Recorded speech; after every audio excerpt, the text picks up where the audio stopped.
Bem,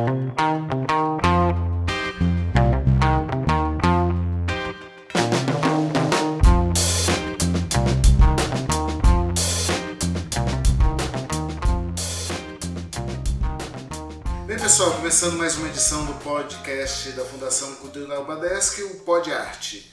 O Pod Arte é um podcast que vem para fortalecer a história da arte catarinense, convidando os artistas que expõem aqui na Fundação para contar um pouco sobre seu projeto, sua trajetória, sobre sua história. E hoje a gente está aqui com o Rubens Ostren, que como a curadora da exposição dele é a sua esposa Yara Guaschi. Bem, Rubens Ostren, eu vou falar rapidamente um mini currículo aqui. Ele é nascido em Blumenau em 53. Rubens passou 10 anos na Alemanha, onde estudou na Academia de Arte de Berlim, que é a HDK, né? Tem um nome depois alemão ali que eu não domino muito, mas o Rubens pode ajudar a gente nisso.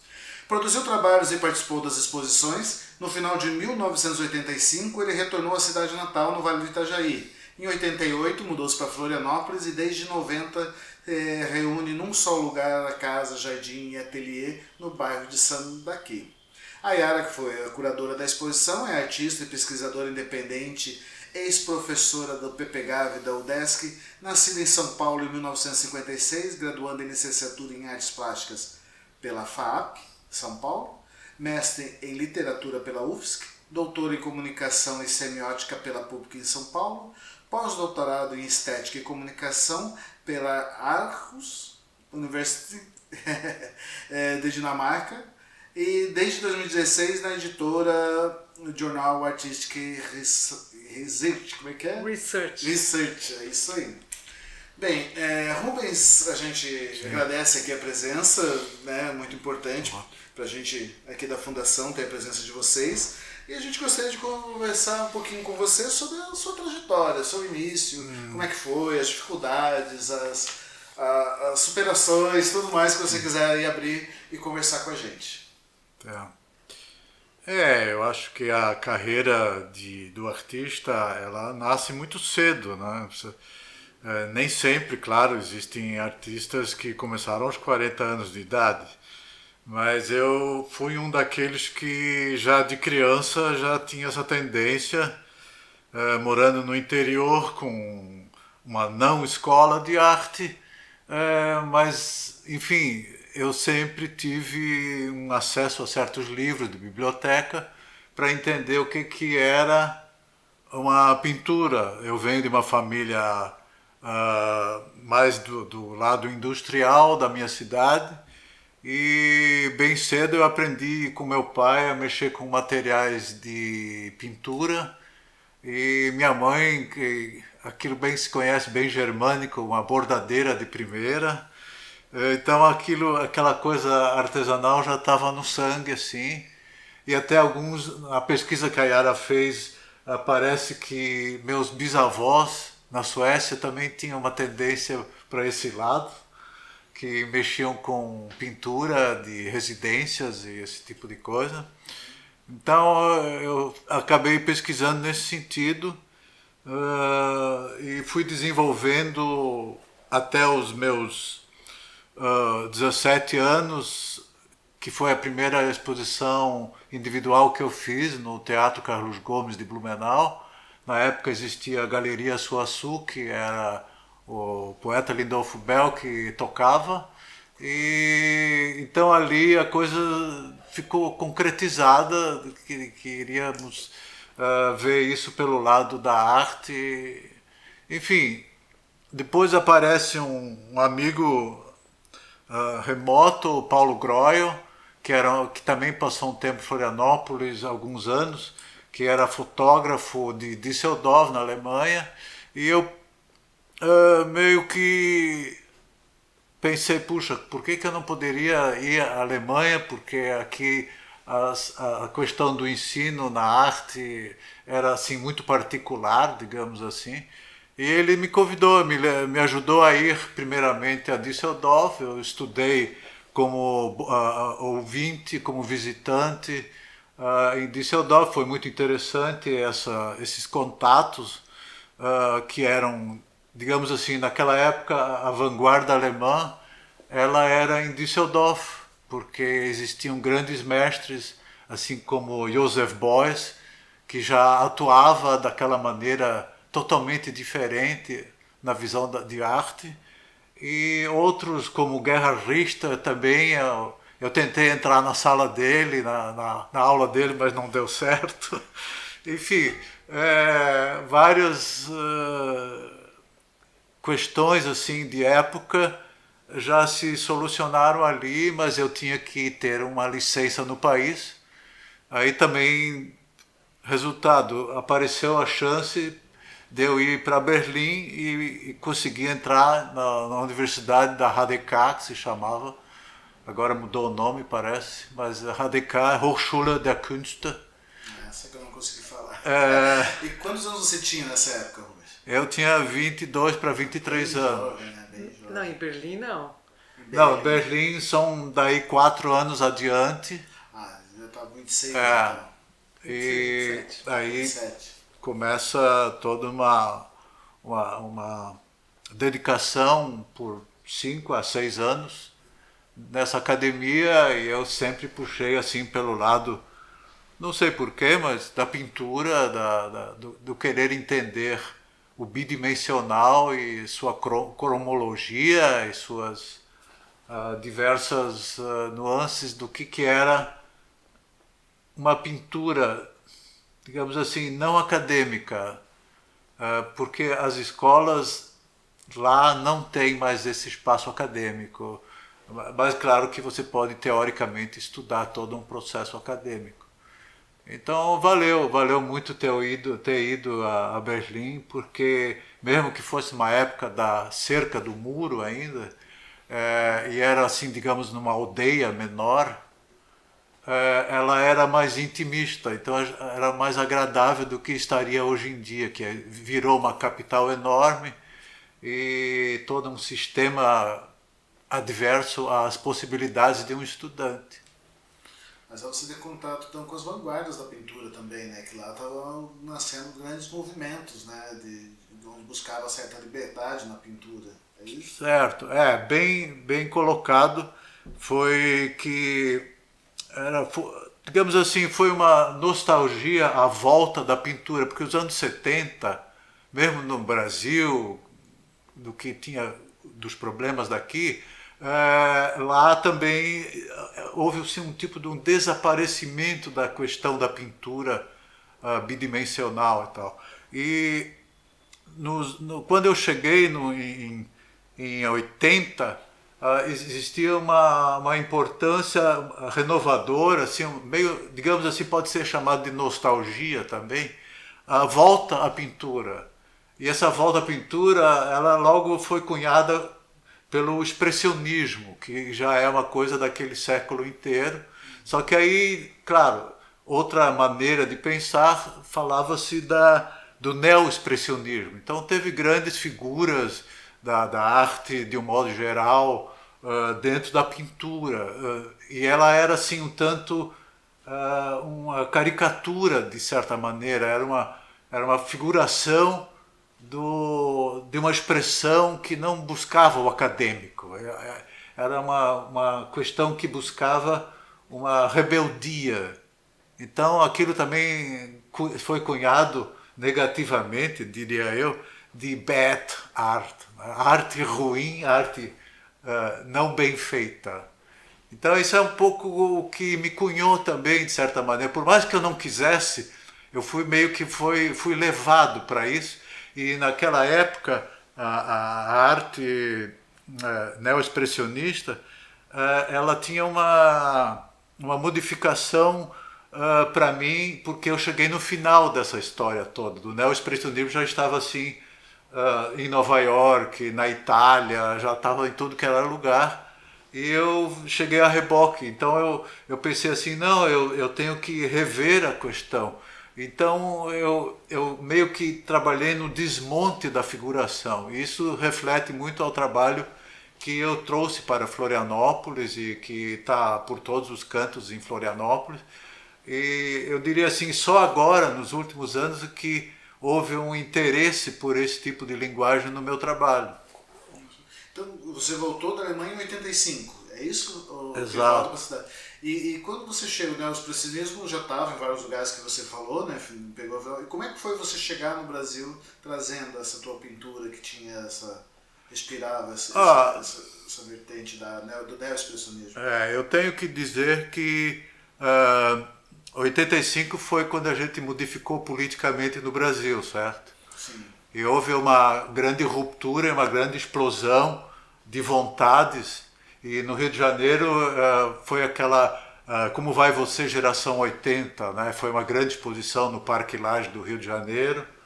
E então já no Brasil não era uma novidade, já muita gente já estava envolvido com essas questões da linguagem neo-expressionista, da tela gigante, da tela grande, do excesso de colorismo ou coisas do gênero. E então eu vim para Santa Catarina, não estava no Rio naquela época. Eu tenho que fazer uma correção. Pode fazer. Ele chega participando da Bienal de São Paulo. Isso em 85. 85. E foi uma das razões pela qual ele se decidiu a voltar para o Brasil. Neo-expressionismo, heranças e afinidades. Uma curadoria do Ivo Mesquita. Ivo Mesquita, então, e o Ivo Mesquita meio que conheceu os trabalhos do Rubens na garagem da casa da mãe dele, o Rubens na Alemanha. Então o Rubens veio e o trabalho dele já estava exposto na Bienal. Mas você mandava os seus trabalhos da Alemanha para o Brasil? Como é que eles estavam na garagem lá? Como é que eles chegaram? Não, tem um detalhe interessante. Tem um detalhe que nesses últimos 5 anos eu voltei umas 2 vezes para visitar a família. E nesse inteirinho eu fiquei 6 meses por aqui perambulando. Inclusive eu expus aqui na alfândega, alfândega do centro, eu expus, fiz uma individual também. Que era o MASP ali ou não era mais? Não. Ali só era a galeria de arte daí então? Eu acho que era só a galeria de arte. E nesse inteirinho eu produzi aqui, fiz uma produção grande, fiz uma grande exposição em Blumenau também, de novo, ali naquele espaço do Teatro Carlos Gomes, que era o salão grande de Blumenau.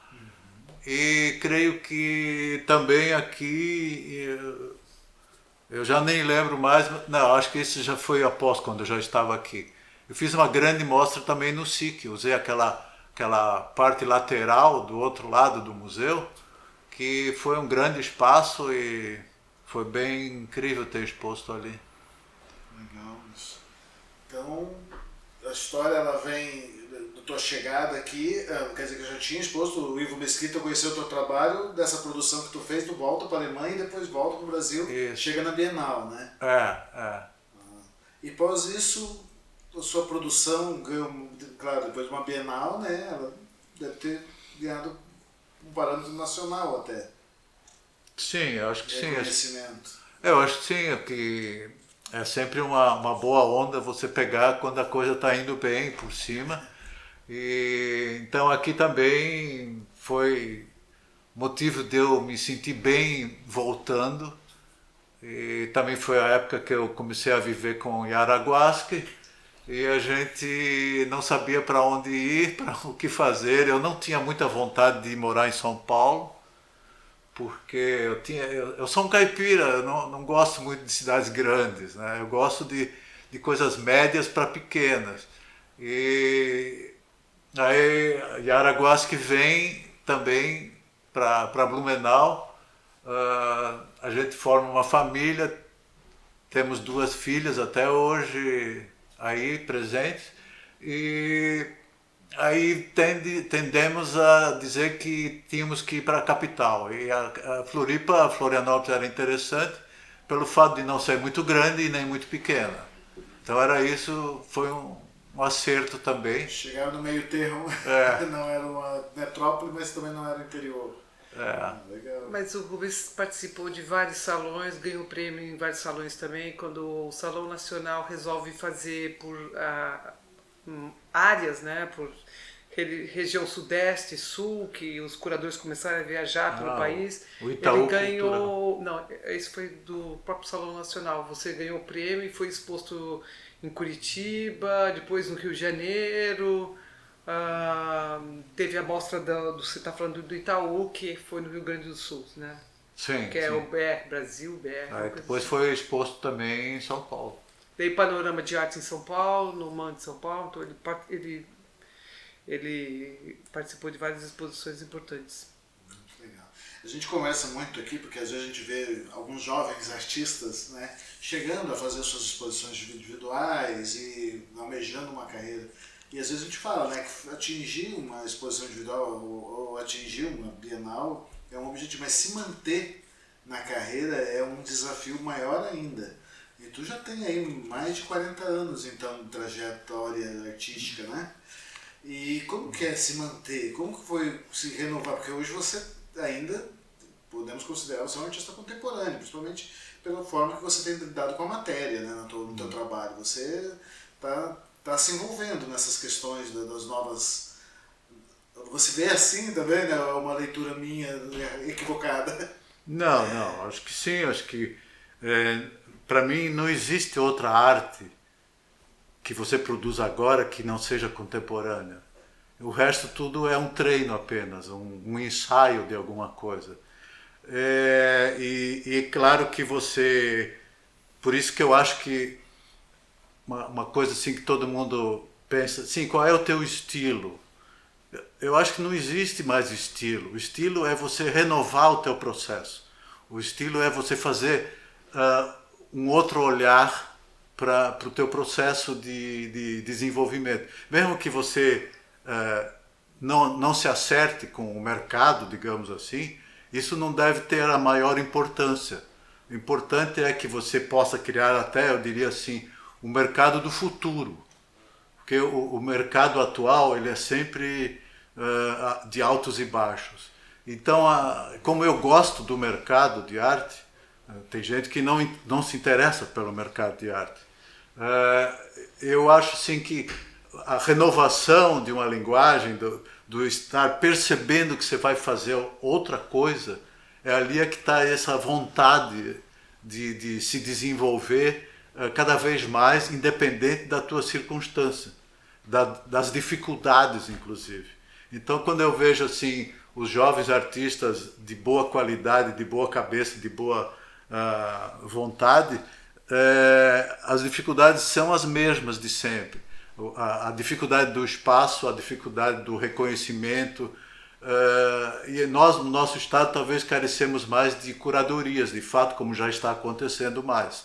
Porque no passado curadoria não existia, era o crítico de arte que dizia alguma coisa e não existia assim uma ideia em torno. E curadorias são ideias, são projeções, inclusive o curador é um tipo de artista que está ali pensando e desenvolvendo o que pode vir a ser como processo do futuro de uma linguagem. É bem legal isso. O curador ele tem essa figura importante, né? Porque o crítico de arte, aquela crítica que algumas desdenhavam até do trabalho, né?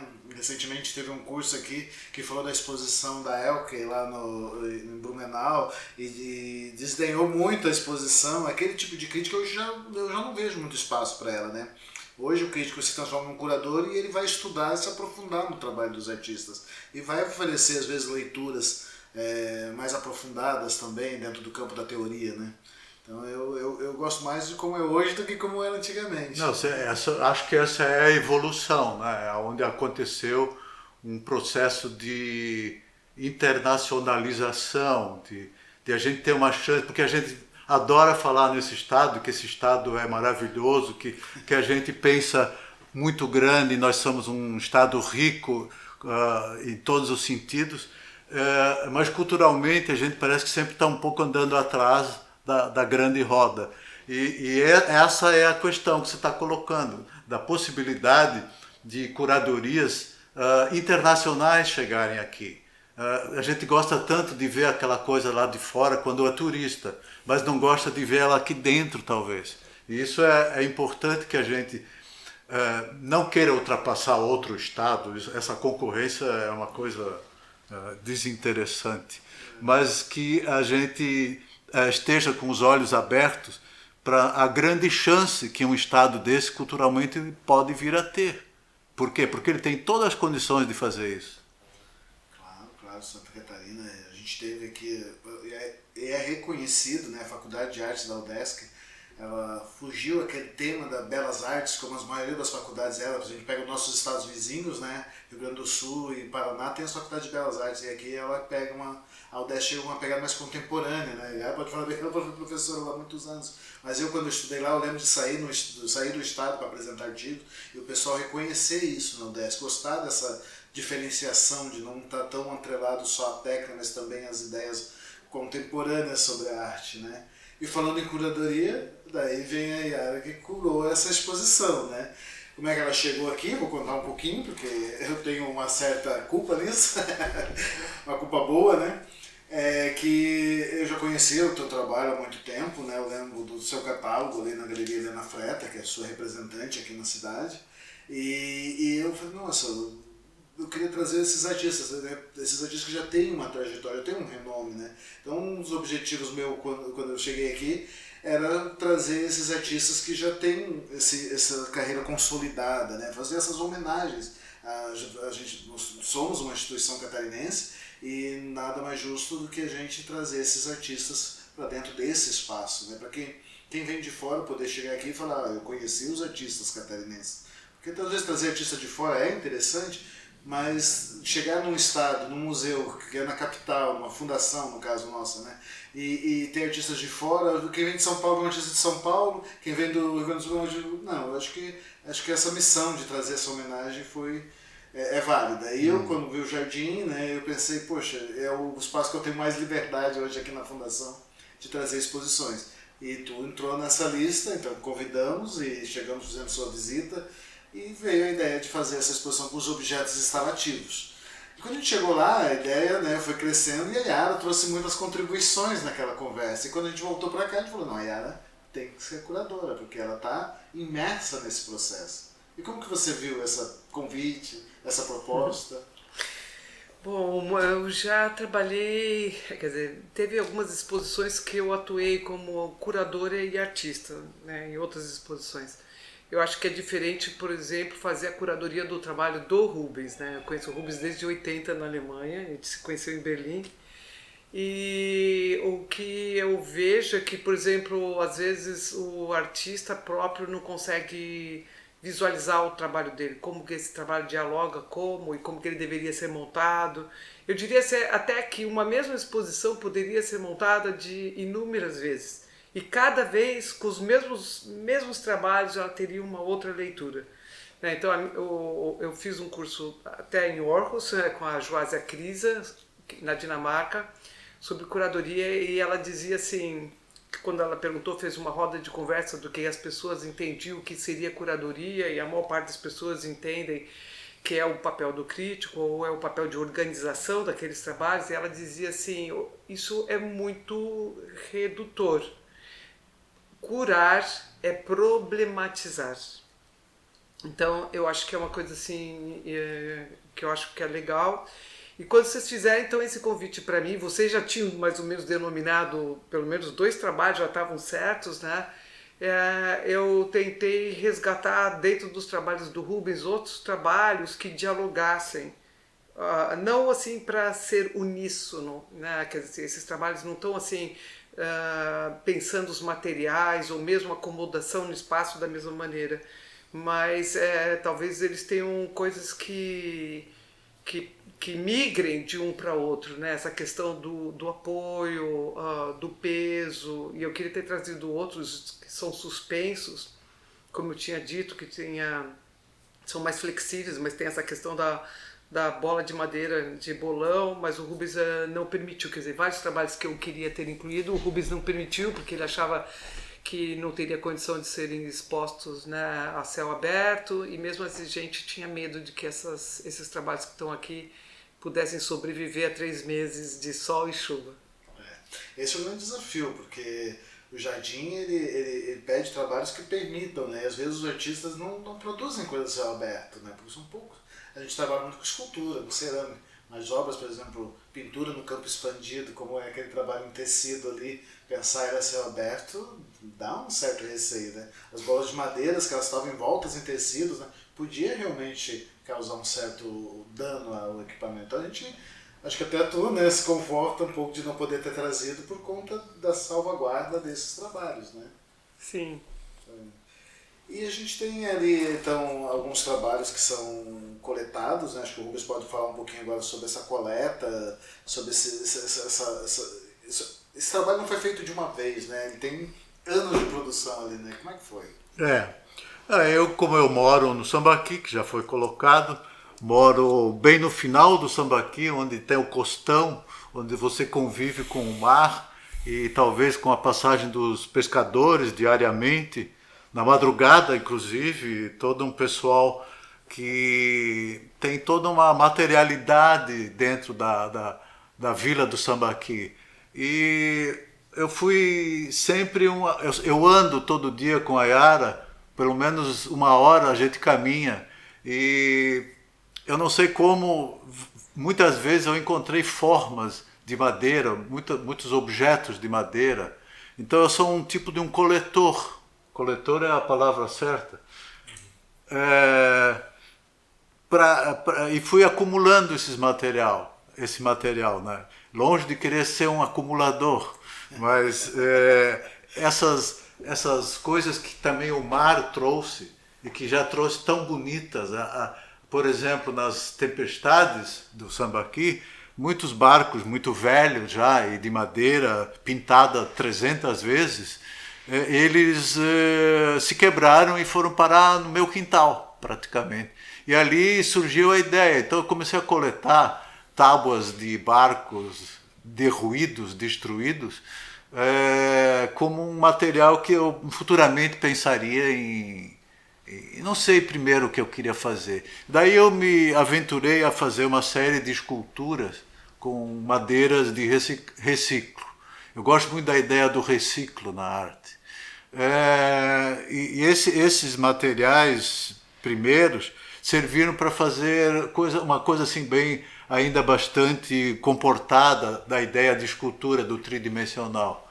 Mas essas outras peças que o mar trazia geralmente mediam 3, 4 metros de comprimento, e dali então eu tive que achar um outro elemento, e aí começa a ideia de um objeto que fosse uma instalação, que fosse um objeto não fixo, que fosse um elemento da forma derruída do barco, da canoa, e que ela tomasse um caminho da instalação mesmo.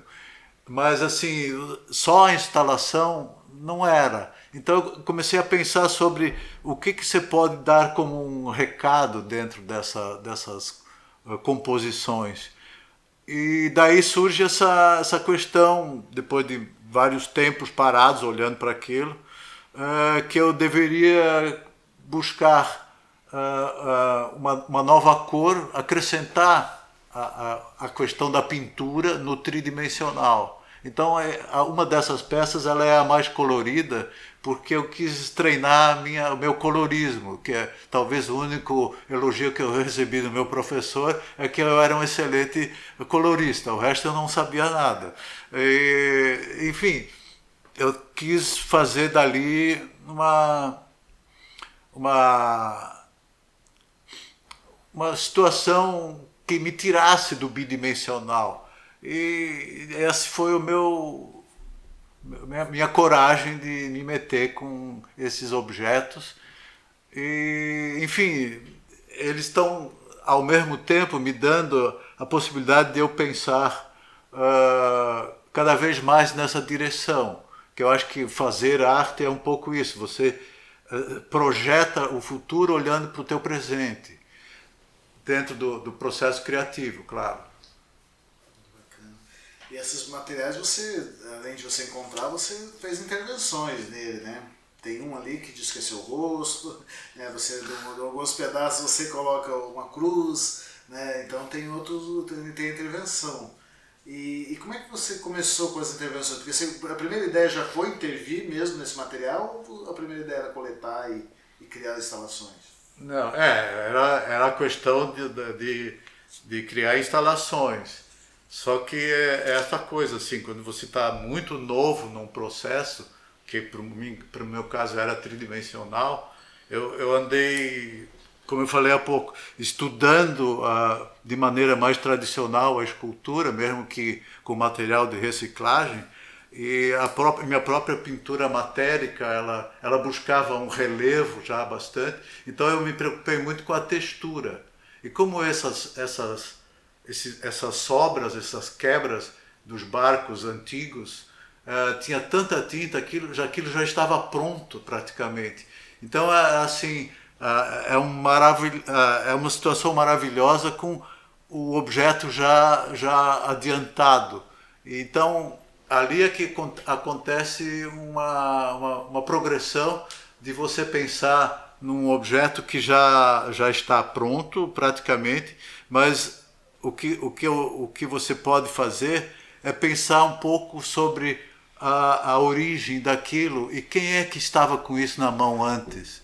E quem são essas pessoas que já sempre moravam na vila do Sambaquê. Então eu tentei, de certa forma, criar uma comunicação com a cultura do lugar que eu estou.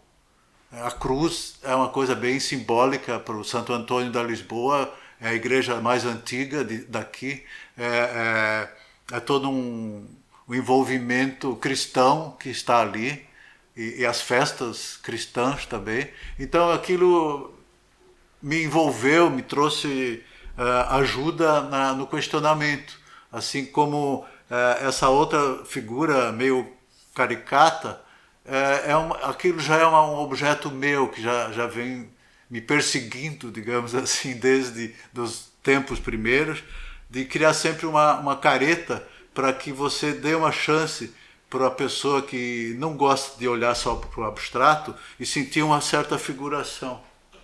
Que é você, né? Que é você. Que é você. Não, isso é legal mesmo.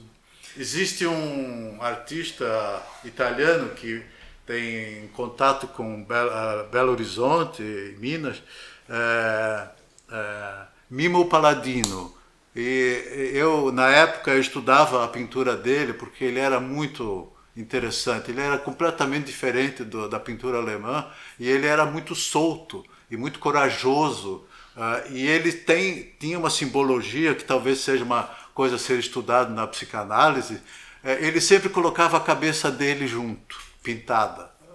E assim, sempre, era assim, no começo eu olhava para aquilo e pensava, aquilo me remonta a uma solidão. E eu vivia um pouco essa solidão na Alemanha, né? Eu era um trabalhador para sobreviver, fazia outras coisas, e eu vivia um tipo de solidão. Então aquilo parecia assim um consolo. Ver a figura da cara do Mimo Palladino na tela dele, mesmo que fosse uma coisa grandiosa, já que ele era muito famoso, aquilo me tocou de certa maneira, e isso acho que me persegue um pouco até hoje. Te provoca colocar, né? Claro. Bem, eu tenho uma coisa que tu falou da curadoria ali, que eu achei bem legal, e eu às vezes quando vou para algum lugar falar sobre arte, alguma coisa, o pessoal fala, né? Algumas pessoas não entendem o que é a figura do curador, né? Eu gosto de fazer uma analogia sempre, né? Que o curador, mesmo que a pessoa, eu gosto de fazer analogia com o xadrez, mesmo que a pessoa se domine muito aquele xadrez, né? Saiba tudo sobre o xadrez, que no caso seria a arte nessa analogia, às vezes ele está tão implícito numa jogada, tão destinado a criar aquela jogada que ele não vê outras possíveis jogadas. Então ele está ali armando aquele checkmate e às vezes ele perde naquela jogada porque não enxergou além.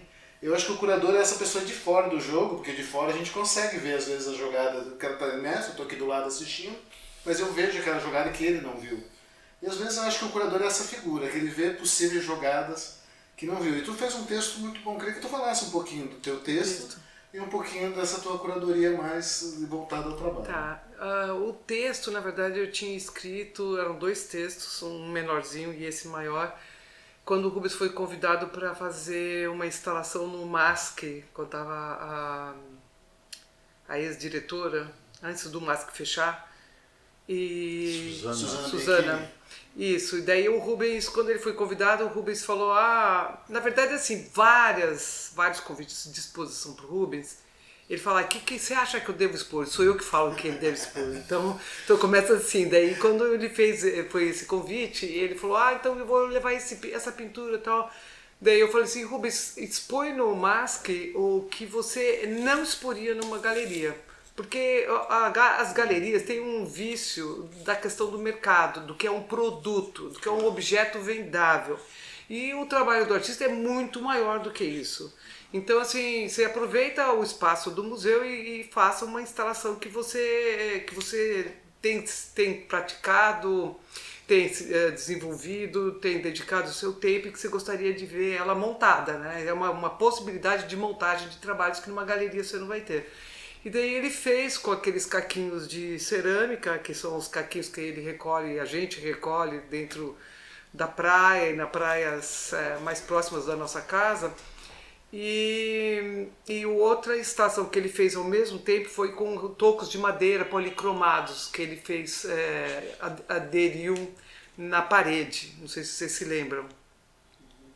No catálogo dele tem essa instalação no chão, sim, mas aquilo foi para a parede. Então daí eu comecei eu estava lendo Simondon, o Simondon é um autor difícil, ele fala sobre essa questão de arte e tecnologia principalmente. Mas assim, nesse livro o Simondon estava falando sobre essa questão daquele carteiro que recolheu, né, vários objetos durante as caminhadas para depois criar um monumento quase como um Gaudí, que seria a casa dele. Então ele fala sobre essa questão do carteiro quase ter pensado na logística como um engenheiro, quer dizer assim, não é só a peça que está lá na casa dele, no caso do carteiro, né? Chevral, né? É o nome do carteiro. Mas é todo o percurso. Então eu achei que tinha muito a ver com as caminhadas que a gente faz, o recolhimento que o Rubens faz dos objetos, o quanto que ele vê, vamos supor, na perna de uma mesa, no lixo, ele já vê uma outra possibilidade e vai com esse pedaço de madeira até o final, entendeu? Então, assim, e também achei que tinha essa questão do entorno, né? Dessa questão de como se fosse um bicho, um inseto, que ele vai criando não só para si. Dizem que a aranha não cria a teia de aranha como uma armadilha, mas é porque ela gosta de sedas, ela gosta de viver entre sedas, né? Então, assim, um pouco da gente na nossa casa, e meio que essa casa, ela é um casulo que ele vai se expandindo e os objetos vão sendo agregados e aderindo a esse espaço, entendeu? É uma produção prolífica, né? Então, nesse sentido que eu pensei nesse texto, eu escrevi os 2 textos, só que o museu escolheu o menor, e daí quando vocês falaram que eu seria curadora, eu falei assim, eu acho que eu já tenho até o texto pronto, eu modifiquei algumas coisas, mas basicamente era o mesmo texto. Muito bom. Eu gostei muito, quero agradecer muito vocês por estar aqui. O Rubens, eu não falei, mas o primeiro trabalho quando a gente pensou em lá foi os da madeira com ferrugem, né, que eu gosto muito daquele trabalho, mas entendo que ali no tempo ia prejudicar, né, mas gostei muito da solução que a gente teve, gostei muito de expor esse trabalho. As pessoas gostaram muito de conhecer outras coisas do Rubens também. Esse trabalho do coração com o barco ali, que é um cupinzeiro, né, do mar, muita gente olhava e ficava admirado, porque foi uma construção visual muito feliz. Verdade. Porque formou quase que um brasão, né? Em homenagem a tudo que você fez de coleta, de tudo. Porque o barco é o fundo, né? E daí você olha o coração. Quem está ouvindo o podcast não está vendo, mas pode entrar no nosso site, que a gente vai ter as imagens dessas exposições todas disponíveis lá. Vai poder ver os trabalhos lá. Então, finalizando então o nosso podcast, quero agradecer muito, parabenizar o Rubens pela sua trajetória artística e pela importância que tem para o nosso estado. Eu acho que Santa Catarina ganha muito tendo você como artista aqui. Obrigado. Agradecer muito Yara também por se dispor a fazer essa curadoria, por essa parceria. Também uma artista aí que tem um nome nacional, né? É a primeira mulher a trabalhar com arte e tecnologia. Não, tem várias outras, né? Mas... a sua Rosângela que me falou, tu é uma das pioneiras, né? Em telepresença, acho que sim, faço parte, sim. Então. Fui até homenageada. Aí, viu? Então, estamos aqui com grandes artistas. Eu fico muito feliz e honrado em poder fazer essa entrevista. Se quiserem fazer algumas considerações... A consideração que eu tinha assim, sobre essa questão do coração que você falou que parece um brasão, eu tinha algumas leituras, o Rubens está até surpreso. É porque assim, o Rubens é sueco também, né? O nome dele, Öström, é sueco. E tem uma história de uma rainha da Suécia que o marido dela é assassinado e ela rouba o coração do marido e segue em fuga com esse coração, entendeu? E então assim, o coração sempre é uma coisa muito simbólica, mas esse coração do Rubens com essas nervuras todas que poderiam ser as capilaridades, né, das artérias, etc., parece mais para mim é uma mistura com a questão da Bela Adormecida do castelo, que está entrevado, então são trevas que amarram o coração. Olha que leitura legal. Poderia ter me dito para usar nas ações educativas, muito legal. Rubens?